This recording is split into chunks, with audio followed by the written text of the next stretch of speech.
Hi, my name is Suzan Amato. I come from Turkey and I am currently developing a project with Future Living, which is a real estate company here in Milan, on the future of residences. Hi, I'm Laura. I'm from Austria and I currently work on a thesis on regenerative design with Greenpeace.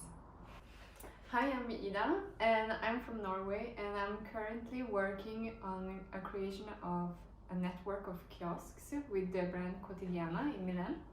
We all study in the same university, IED, and we are studying interior design. We met because we're all in the same class and we decided to work together this summer just to have something to do through our summer holidays. And we never actually thought that we could win this. We kind of just did it to keep practicing during summer and not lose our skills and have like a nice project for our portfolio. So we were really happy to hear that we win and it's actually possible. I think the competition gives you more freedom to do and use your imagination more. Like when you're working with brands, you are really limited according to what they need and what they want.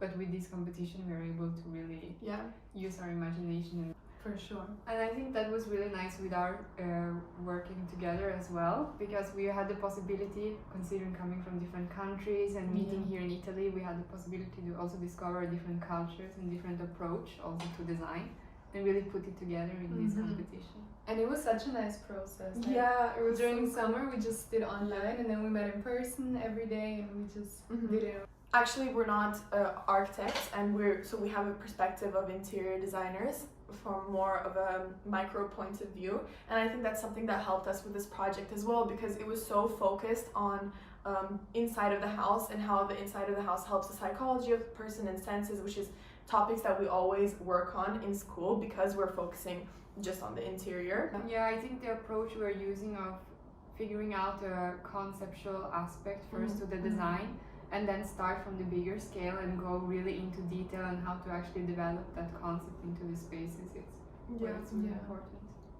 I think this competition specifically really forced us to think outside of the box because it really considered all of the senses except for sight, and sight is so important for us in architecture and design in general, because of course aesthetics is a really big part, but we always say it's so much more than aesthetics, and this really pushed us to work for something that is completely unrelated to aesthetics. I think our project turned out to be quite aesthetic, but that wasn't the point, and it kind of started our framework in a different perspective, in a different point of view, and then aesthetic was the least of our worries, because of course sight is not something that is involved in this project.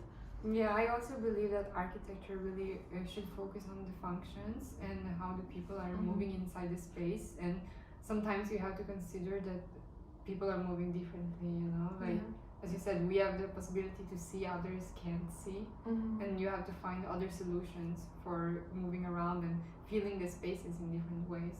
And for us, the creation process, we had a quite long research phase during the summer because we weren't together, and it was a bit slow because of course it was online and everyone kind of had to work separately and we just had these short meetings. But once we met in person here in Milan, it went so smoothly. We had we started with the AutoCAD drawings, and from there just spent all day together, and it was super efficient. And in the end we came with so many different ideas, and the final result is a mix of all of them together. I really think so. Everyone had this.